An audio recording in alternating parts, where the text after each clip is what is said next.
Hello. Before we start today's episode, if you would like a condensed version of what I'm talking about in this podcast, go ahead and subscribe to the Perfectionist Guide. You can read the entire thing in 3 minutes or less. To access this, go to CourtneyLoveGavin.com/newsletter. Are you a bit of a perfectionist? Type A, hyper performer? Then you know that having the audacity to see an ideal and bring it into reality while breaking generational habits of hustle can be tough, but it doesn't have to be. If you are ready to burn bright instead of burning out, to lead without losing yourself, and to enjoy the life you have worked so hard to create, then keep listening. I'm your host, America's leader on Rewiring Perfectionism, CLG, and this is Perfectionism Rewired, the podcast. Welcome to Perfectionism Rewired. Today we are flipping the Karpman drama triangle to your empowerment triangle, or as I like to call it, the winner's triangle. So if you haven't listened to the last episode, pause, listen to it. This is a companion piece. What I would love is for you to share Perfectionism Rewired with someone else as a Thanksgiving gift from you. It helps get the show into more perfectionist ears. Making multiple episodes for you every week. I do it because I am devoted to my mission of empowering perfectionists all over the planet. I suffered for so long with crippling perfectionism. Every day I was going on the battlefield and I felt like I was imprisoned. Now I go on the playground of life. I play full out. I am liberated instead of incarcerated. Sharing this with a friend helps more type A overachievers who are feeling really alone and like maybe something is wrong with them. And I wish I could just get out of my head. And I'm planning out the next 10 years of my life. By you just doing this simple act of sharing it with one friend, you are helping them get free support tools and to feel less alone in the world. So please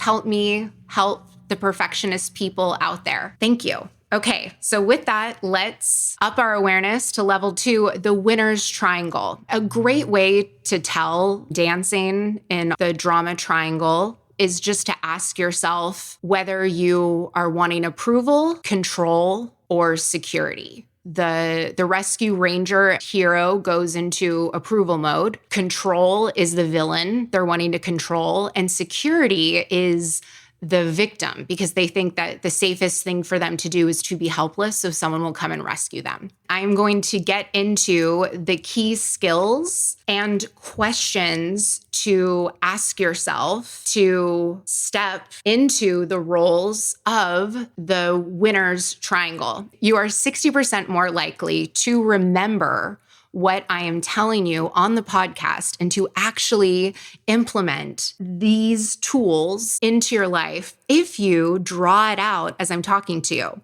Winner's triangle, you are going to draw a normal triangle, like a pyramid with a big base.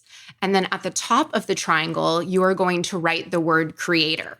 So when we flip the drama triangle into the winner's triangle, victims become creators. The way that that happens is you broaden and build your self-esteem and your perspective so that you are able to release unconscious beliefs about your own inadequacy. You also take complete ownership of yourself. It is really self-sovereignty. Like you decide that the way that you feel, what you think, and what you do is your choice. You do this by solving your own problems, specifically taking calculated risks and being able to see failure as feedback, not a character flaw, for you to be able to take all of your L's and turn them into lessons. Victims become creators by voicing when you would like support instead of giving up, retreating, or asking someone else to do the work. Like your new motto becomes, I always have choices. I have the power to create a future that is not bound by my past. Questions to help you embody that creator role is to ask yourself, do I have a sense of purpose that gives meaning to my life? Am I as committed to myself and my own goals as I am to other people? Do I fixate on my failures? When I do an awesome achievement, I'm like, okay, on to the next. Are you demonstrating daily that you are responsible for yourself and that you are accountable for your own actions? Do you actively learn from your mistakes by solving and evolving from them? Are you gaining insight? Are you getting knowledge? Are you getting skills so that you're not repeating the same mistakes over and over and over? That is a clue, by the way, that like a coach could really help you, is if it's like Groundhog Day and you're like, oh my goodness, I like keep the same mistake. You keep running into the same issues. Are you able to face the difficult aspects about yourself, your choices, and your habits with genuine curiosity? So like we take off the judge's robes and you're really able to look at it as a scientist. The other way you become the creator is, instead of focusing on what you don't want, you focus on what you do want. You are tied to like a bigger vision. You also stop complaining and nothing happens to you anymore. There's nothing that you should do or have to do. It's what you choose to do, and things happen for you, from you, and through you. Instead of being focused on scarcity, you are focused on possibility. You see multiple options and you are comfortable with the unknown.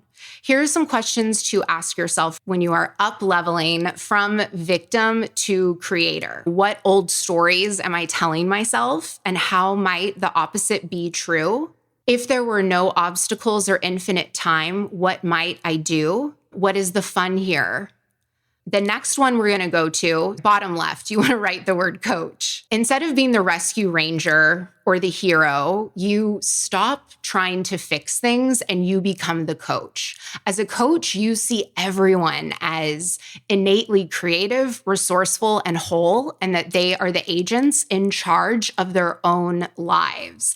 As a coach, you move into a supporting role and you help other people create the lives that they want and evoke transformation. Heroes are like, hold on, let me do it.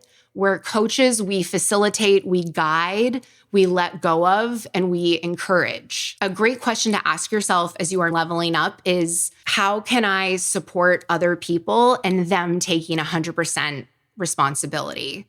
What if your only agenda was supporting others in their growth? Like, what would I do if I believed that that person was fully capable of figuring it out on their own? Do you decide other people around you, especially adults, are capable of handling their own emotional experience? What I see happens with perfectionists way too much is that we people please, we manipulate, we basically don't let people around us feel uncomfortable because we say that we're doing it because we want to spare them the expense. We don't want them to be depressed. We don't want them to be upset. But the truth is that we don't want to feel that way. And it's like, when you're doing that, I want you to think that like you are telling them, I don't believe that you are capable of handling this. No one wants to hear that. That's not nice. And also, we don't know if maybe they need that experience. It's not up to us. Like, we're not God. It is not up to us to determine what other people can or can't handle. And it's not your job to carry their emotional load. It's not. You need to stay on your side of the street. Also, you let go of control. I love this move, or at least the illusion of it. You are able to listen without trying to fix things. When conflict starts, you ask questions before jumping in to smooth it over. You don't smooth over anymore. You begin to delegate more. You get better at tactfully saying no, and you pay attention to what activities are draining your energy, and you do more of what invigorates you. Episode with Kevin is a perfect example of a hero or a rescue ranger turns into a caring coach. The last one on the bottom right of your triangle is the challenger. So the villain becomes a challenger. Challenger brings positive pressure and tension in a way that creates a breakthrough, not in a way that breaks the person down. In the villain role, you are judging, you are criticizing, you are wanting to change the past. Whereas the challenger, you have the courage to be with uncomfy. You're willing to apply loving pressure and take responsibility. Questions to ask yourself in this role are, what if I just accepted the current circumstances and no one's at fault?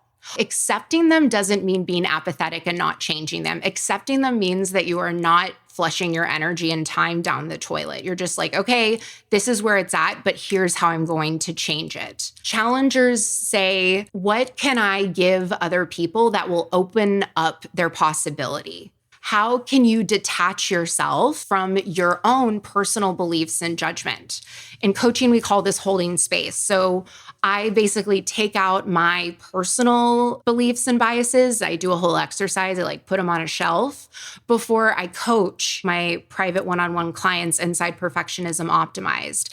And I make it so I'm detached and I'm like, okay, this is where this person's coming from. How can I best guide them into what is best for them, not what I think they should do? As a villain becomes a discerning challenger, you lead from a place of curiosity instead of contempt, and you switch punishment for discipline. All of these, but especially the challenger role, is really about animating your values and intentions, being clear on your goals and plans, but keeping them flexible and not pursuing them to the point of burnout. And this role in the winner's triangle calls for the courage to keeping yourself accountable to stretch out of your comfort zone without old shitty coming up with critical self-talk or self-punishment. The challenger is the role I take on majority of the time with my clients. They are the creator. We replace their inner critic with their inner coach. The winner's triangle. Solutions are the main focus. And the behaviors, it's all about personal accountability, assertiveness, clear communication, active, deep listening, and accountability.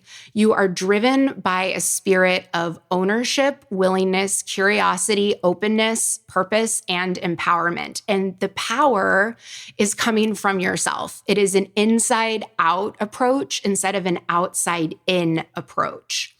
You have a presence about you, and that is where you get your power from, not control. And you perceive other people as equally powerful. It is power with other people, not power over other people. Agreements of yourself and with other people are known and expressed. We're no longer being lazy and just defaulting to unset expectations.